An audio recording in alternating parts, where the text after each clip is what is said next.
मेरे प्रिय मित्रों, जय मसीह की। आशा है कि आप स्वस्थ हैं, आप मस्त हैं और आप प्रभु के कार्य में व्यस्त हैं। मैं परमेश्वर का दास आपके लिए उत्पत्ति की किताब और उसके 13वें अध्याय से कुछ वीडियो को लेकर आया हूं, और ये वचन आज भी आपके लिए आशीष का कारण बनेगा कि हम अपने ही लोगों से जब अलग होते हैं, अपनी मन मर्जी में हम चलते हैं और अपनी ही मन मर्जी और अपनी इच्छा को जब हम पूरा करते हैं, तो वो इच्छा और वो बात कई बार हमारी ज़िंदगी में नुकसान लेकर आती हैं। जैसे कि हम नीति वचन में देखते हैं प्रियो, और मैं आपके लिए वो नीति वचन में से निकाल कर बताना चाहता हूँ। नीति वचन अगर 18 वचन हम पढ़ें, नीति वचन के 18वें अध्याय के पहले पद को अगर पढ़ते हैं, वहाँ पर इस प्रकार से लिखा है, जो दूसरों से अलग हो जाता है वह अपनी ही इच्छा पूरी करने के लिए ऐसा करता है और सब प्रकार की खरी बुद्धि से बैर करता है। तो प्रियो, अलग होना,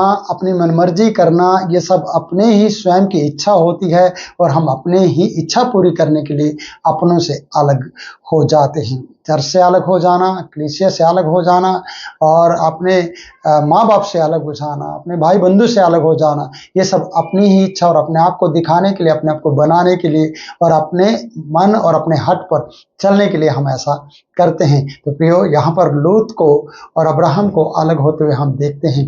अब्राहम ने कहा था कि झगड़े से अच्छा है कि आप अलग हो जाओ, और झगड़ा और धन संपत्ति और पर्याप्त स्थान इनके लिए ना होने के कारण से इन्हें अलग कर गई, और अपनी मन मर्जी से उसने हरियाली को चुन लिया। लूत ने अपनी मन मर्जी से उसने अपने तंबू को खड़ा किया है सदोम अमोरा के फाटक पर। हम यहाँ पर वचन देखते हैं 12 पद में, अब्राहम कनान देश में रहा, क्योंकि वो वहीं रहा, उसके लिए कोई हरियाली और उसके लिए कोई ऐसी जगह नहीं थी जो उसको पहल करने में मौका मिले, या उसने ऐसा चुनाव नहीं किया था।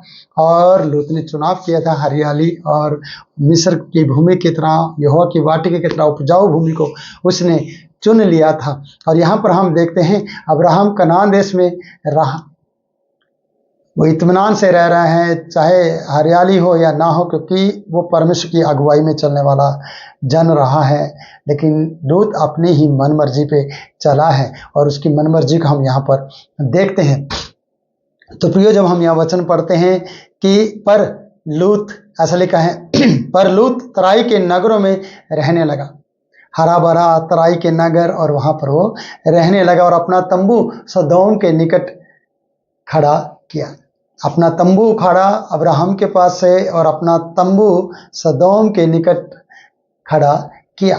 हो सकता फाटक के पास में खड़ा किया हो, और लिखा सदोम के लोग यहोवा के लेखे में बड़े दुष्ट थे। अब देखिए, और हम नीति वचन उसके 18 उसके 12 में भी पढ़ते हैं, नाश होने से पहले घमंड आता है और नम्रता, महिमा पाने से पहले नम्रता आती है। और हम मनुष्य में ये बात देखते हैं कि घमंड हम देख पाते हैं लोगों के जीवन में, हमारे जीवन से में घमंड को लोग देख पाते हैं, और नाश हम खुद देखते हैं कि ये कैसे हुआ, क्योंकि हम अपने घमंड को पहचान नहीं पाए।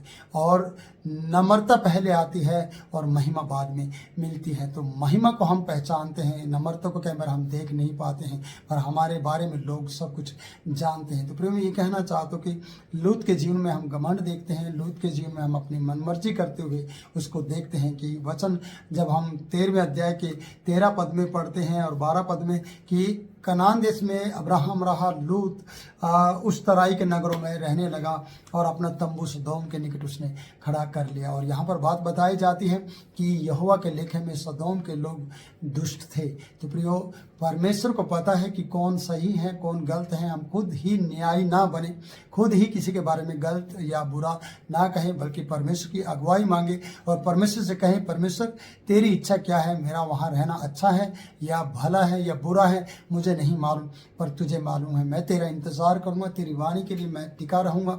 जब तक तू मेरी मार्ग में मेरी अगुवाई ना करे तब तक मैं रुका रहूँगा। और हमें रुकना चाहिए, क्योंकि अब्राहम ने कोई भी ऐसी जल्दबाजी नहीं की। अब्राहम उसी कनान देश में रुका रहा क्योंकि परमेश्वर की बुलाहट थी, और लूत उससे अलग हो गया और लूत अपनी मनमर्जी से सदोम के निकट अपने तंबू को खड़ा करके और वहाँ पर रहने लगा, और वो एंजॉय कर रहा है, आनंद कर रहा है।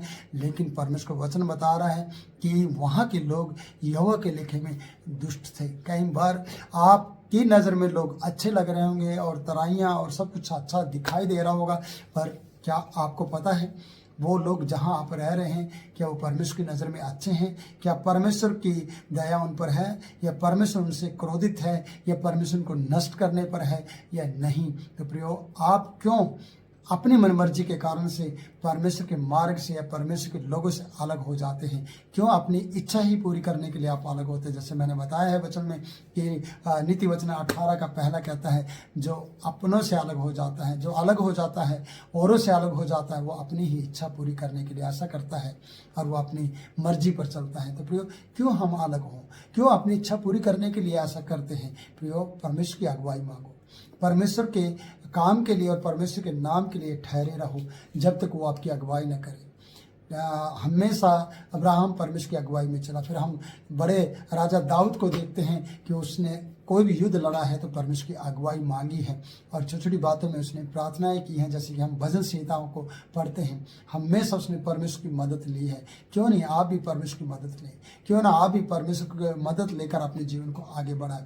नहीं तो प्रिय, आपको पता नहीं है जहाँ आप रह रहे हैं कि वहाँ का क्षेत्र और वहाँ के लोग और वहाँ की सारी बातें क्या परमेश्वर की नज़र में सही हैं, या आप उनको सही करने के लिए वहाँ पर गए हैं? प्रियो, आप सही हो सकते हैं पर आपके साथ रहने वाले लोग गलत हो सकते हैं। वो क्या कारण यही है कि परमेश्वर उनके बारे में सब कुछ जानता है। अगर आप सही रहें परमेश्वर की नज़र में और परमेश्वर की इच्छा पर चले, और कहाँ परमेश्वर आपके लिए ठिकाना बनाए, कहाँ आपको रहने का स्थान दे, कहाँ आपकी भेड़ बकरी को चराने का वो मौका दे, कौन सी हरी भरी चरागों में वो आपको बिठाए भजन संहिता 23 के अनुसार, ये उसकी इच्छा में आपको करना होगा और आपको उसकी इच्छा जानना होगा। तो आज कि सुबह में मैं आपसे यही कहना चाहूँगा कि आज दिन भर के लिए आप घुटनों पर आएँ और प्रार्थना करें और परमेश्वर से कहें, परमेश्वर मुझे हरी भरी चरागों में ले जा, जहाँ तेरी इच्छा, जहाँ तू चाहे वहाँ तू मुझे ले जा। तेरी इच्छा क्या है मेरे जीवन के प्रति?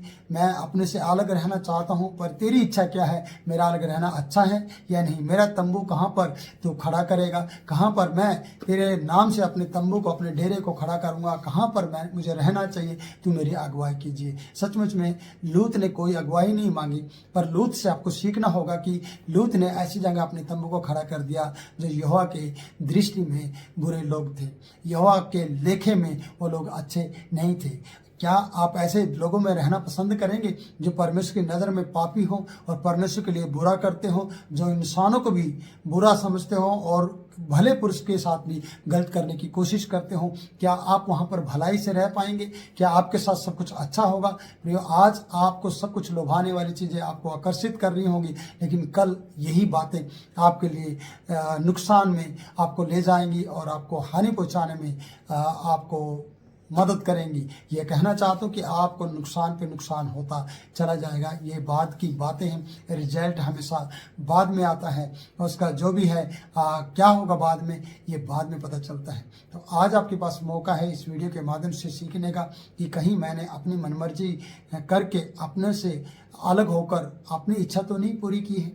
तो आज आपको मौका है अपने आप को नील डाउन करने का और घुटने टेक कर प्रार्थना करने का कि परमेश्वर मुझे क्षमा करे और मुझे अपने ही के साथ रहने में मेरी मदद करे और अपने आप को छोटा करे, हलीम करे। ऐसा ना हो कि नाश होने से पहले घमंड ने आपके जीवन में एंट्री ले ली हो।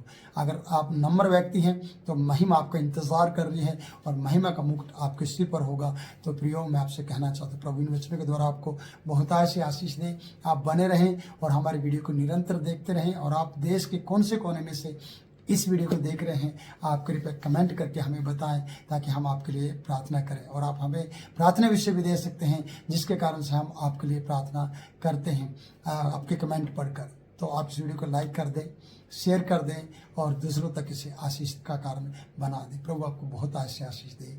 जय यीशु।